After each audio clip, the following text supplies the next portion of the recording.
से स्वस्थ भारत द्वारा डायबिटीज मुक्त भारत अभियान पूरे मध्य प्रदेश में चलाया जा रहा है।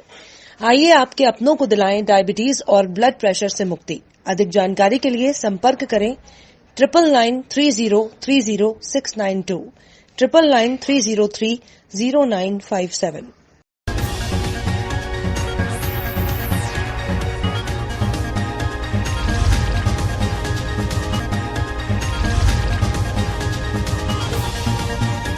बंडा थाने में एक लड़की अपने परिजनों के साथ एक लड़के की रिपोर्ट करने पहुंची। पुलिस ने रिपोर्ट तो दर्ज नहीं की, बल्कि परिजनों की रजामंदी के बाद थाने में ही 7 फेरे के साथ विवाह संपन्न करा दिया।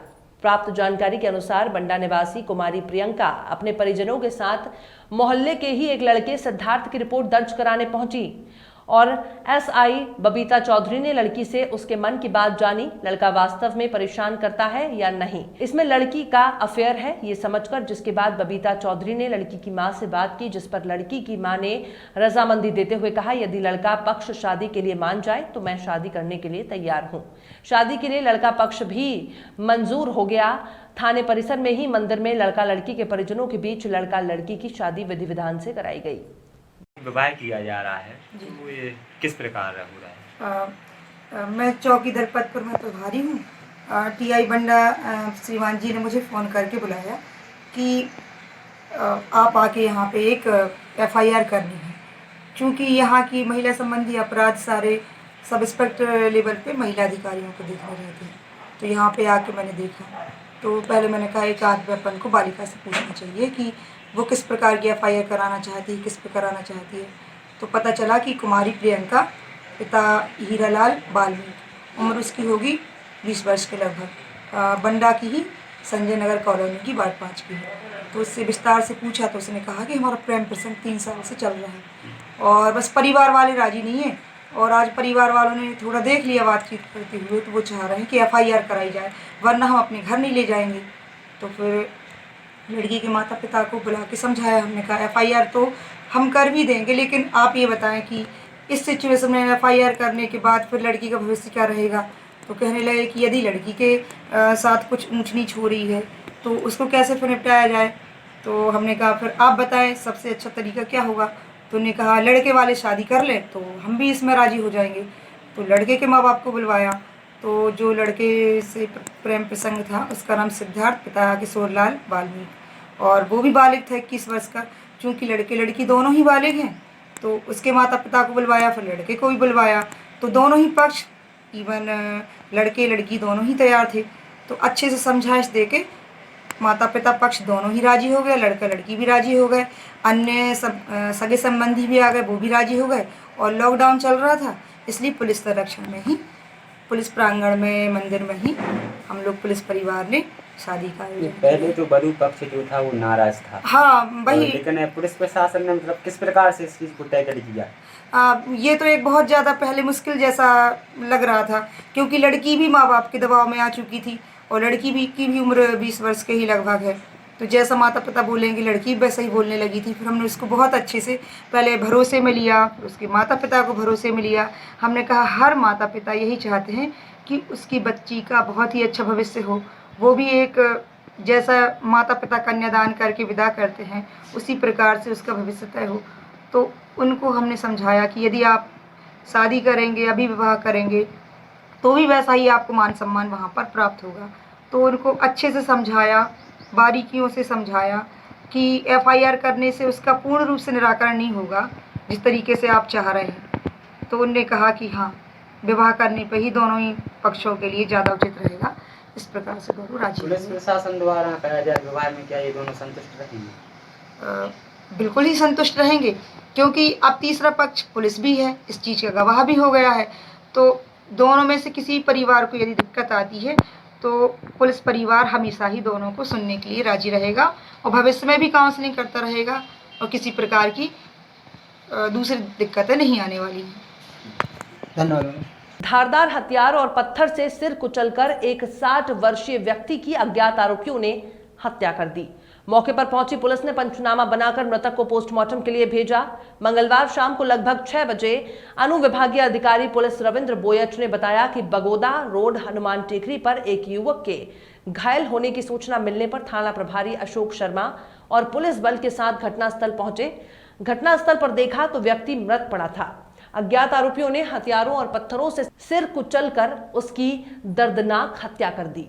मृतक की पहचान सुरेंद्र कुमार पिता ईश्वर लाल त्रिवेदी उम्र 60 वर्ष निवासी सत्यनारायण मंदिर खंडेराव बाजार इमली नीचे सावरिया मिष्ठान के पास तराना रूप की गई। सुरेंद्र कुमार दोपहर को घर से निकले थे। पुलिस ने पंचनामा बनाकर शव को पोस्टमार्टम के लिए भेजा और अज्ञात आरोपियों पर हत्या का प्रकरण दर्ज कर मामला जांच में लिया।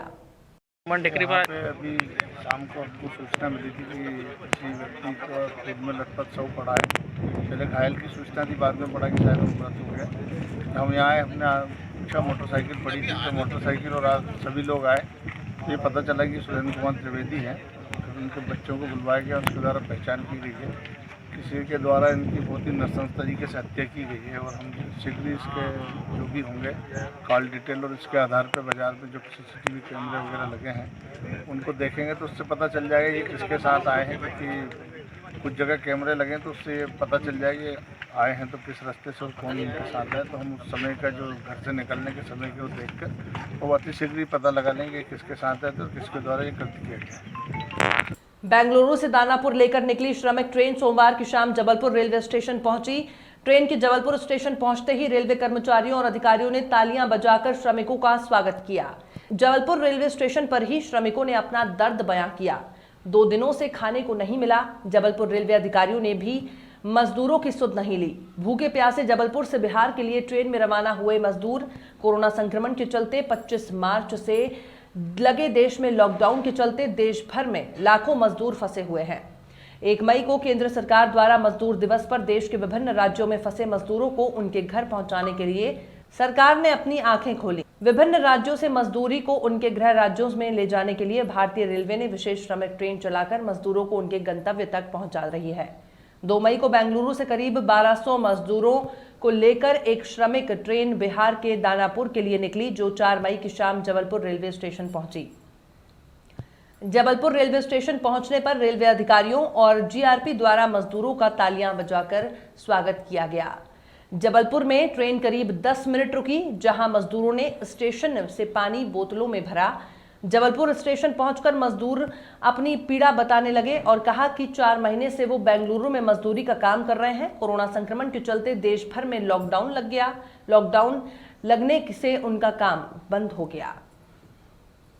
ये आज एक स्पेशल जो ट्रेन थी मजदूरों के लिए, वो श्रमिक ट्रेन यहाँ से गुजरी है। ये दानापुर जा रही है सिकंदराबाद से होकर। इसमें करीब एक डब्बे में 54 यात्री, इस प्रकार करीब 1200 यात्री थे जो यहाँ से गुजरे हैं। मात्र यहाँ पर थोड़ी देर के लिए गाड़ी रुकी थी, 2-3 मिनट के लिए, जिसमें कुछ लोगों ने पानी वानी भरा है, पर उनको हिदायत दी गई कि सोशल डिस्टेंसिंग का पालन करते रहें और तालियां बजाकर हमने और उन्होंने हमारा हौसला अफजाई भी किया है। तो अब हम उम्मीद करते हैं, भगवान से प्रार्थना करते हैं कि ये सकुशल घर पहुंच जाए। इसके बाद भी कोई ट्रेन है जो आ रही है? एक ट्रेन और पता लगी है, वो शाम को 8 से 9 बजे के बीच में जो गोरखपुर जाएगी, उसका भी अभी पता लगा है।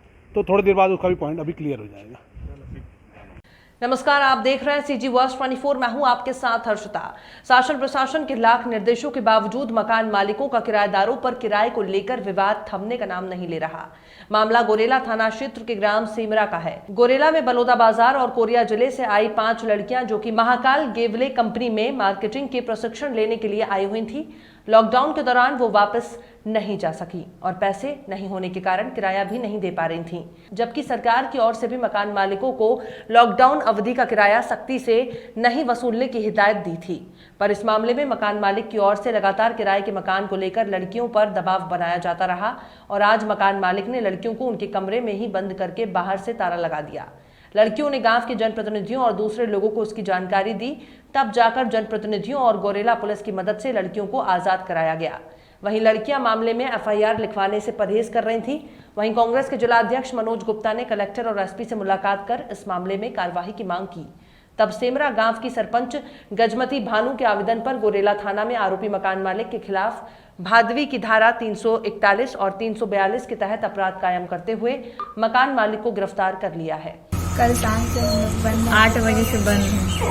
और मकान मालिक द्वारा क्या बोल रहे हैं? मकान मालिक बोल रहे हैं कि रूम रेंट दोगे तभी हम लोग मतलब खोलेंगे, और जब तक अपनी दीदी लोग को नहीं बुलाओगे तब तक खोलेंगे करके। और मोदी सरकार बोले हैं कि अभी ना रूम रेंट फ्री है अभी कोरोना वायरस से चलते करके, फिर भी वो हम लोग से जबरदस्ती पैसे मांग रहे हैं और बोल रहे हैं कि ज़्यादा बातें करोगे तो। मेरे ग्राम पंचायत सेमरा के अंतर्गत फिरोज अली के मकान में लड़कियां किराए में रहती थी, और आज सुबह मुझे फ़ोन करके उन्होंने सूचना दिया कि मकान मालिक ने हमारे कमरे के बाहर ताला लगा दिया है।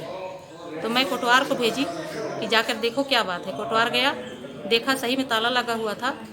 तब मैं अपने गांव के कुछ पंचों को सूचना दी और गई वहां, और हम लोगों ने जाकर देखा तो सही में ताला लगा हुआ था। जब फिरोज उठा, उसको मैं बोली कि क्यों ताला लगाए हुआ हो, तो उसने कहा कि ये लोग मकान का किराया नहीं दिए हैं, इसलिए मैं ताला लगाया। गाँव में महाकाल की कुछ लड़कियां किराए के मकान में रहती थी, तो मकान मालिक ने उनको बंद कर दी, ऐसी सूचना प्राप्त हुई थी थाने पर। पुलिस द्वारा वहां जाकर उन लड़कियों से बात किया है, थाने में भी सूचना पहुंची है और रिपोर्ट के आधार पर कार्रवाई की जाएगी। जैसे ही प्रगति होगी आपको अवगत कराया जाएगा। सतना के उचेरा थाना क्षेत्र अंतर्गत अपने ही खेत में जंगली फलों को तोड़ने से मना करने पर दूसरे पक्ष में कई लोगों ने कुल्हाड़ी से हमला किया। घायल का पहले सामुदायिक स्वास्थ्य केंद्र नागोद में इलाज उपरांत थाना उचेरा में लाया गया, तब तक घायल की मौत हो चुकी थी। थाना प्रभारी उचेरा प्रशिक्षु डीएसपी ख्याति मिश्रा मामले की जांच कर रही हैं। घटना बड़खेर हार जंगल की बताई जा रही है। ऐसे स्वस्थ भारत द्वारा डायबिटीज मुक्त भारत अभियान पूरे मध्य प्रदेश में चलाया जा रहा है।